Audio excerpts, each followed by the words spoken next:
टन्न पैसा कमाउन मन थियो, हो टन्न पैसा कमाउन मन थियो, सुखै सुखमा रमाउन मन थियो। उमेरले 40 काटिसक्यो, कपालले फुल्न आँटिसक्यो। न त सुखको पैसो हातमा, न त कोही आफन्त साथमा।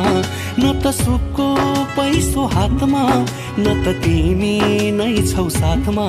नरौ साइले अब क्यारी कमाउला खै, जे छ त्यसमै रमाउला है। अब क्यारी कमाउला खै, जे छ त्यसमै रमाउला है।